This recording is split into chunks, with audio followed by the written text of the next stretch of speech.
มาเลาะสวนอ้อยน้ำกันสวนอ้อยงามสวนอ้อยเขาไม่ได้ใช่สวนอ้อยเรานะครับรีวิวจากสวนอ้อยงามเลยขี่มอเตอร์ไซค์ห้างๆมอเตอร์ไซค์ห้างๆนะครับสวนอ้อยนั่งโต๊ะนั่งตาลมเขาว่าได้หนุ่มตัวน้อยนั่งจมเนาะช่วงนี้หนุ่มตัวน้อยนั่งเสาแล้วพวกหนาวนั่งเสานั่งเผาไฟคนนึงอันนี้ก็สวนอ้อยนะครับอันนั้นเอ็กนะเบรกรถมอเตอร์ไซค์สวนอ้อยงามสวนอ้อยเขาไม่ได้ใช่สวนอ้อยเราอันนี้คือหัว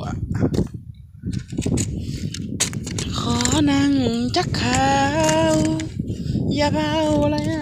เด้อล่ะอันยังว่าเมื่อลาจากนั้นเมื่อดับลงแล้วเส้นทางหักที่เฮาห่วมสร้างชีวิตลับพังขาดน้ำยังบ่ไหว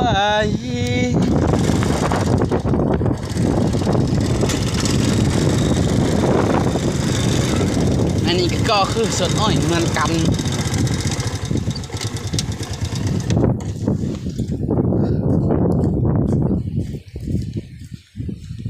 นี่คือมาปิดทั่วเป็นน้องเขาสวนอ้อยเขามีสวนอ้อยเราลายหูลายตากับอดต้อง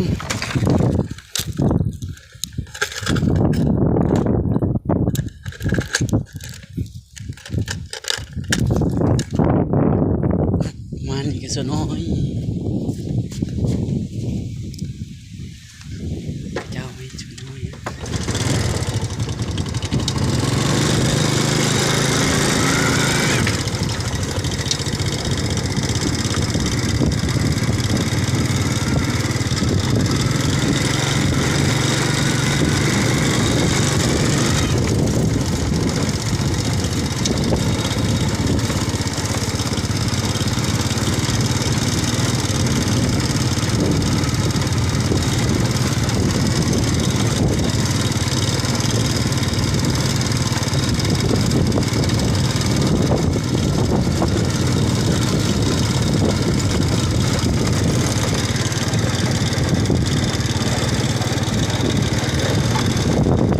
นี่ก็คือดูกน้อยค่อยหัก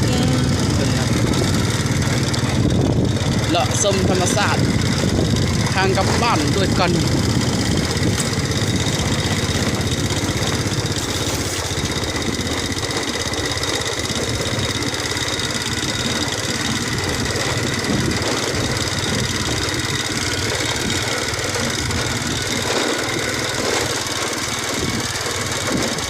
มาปลูกจ้า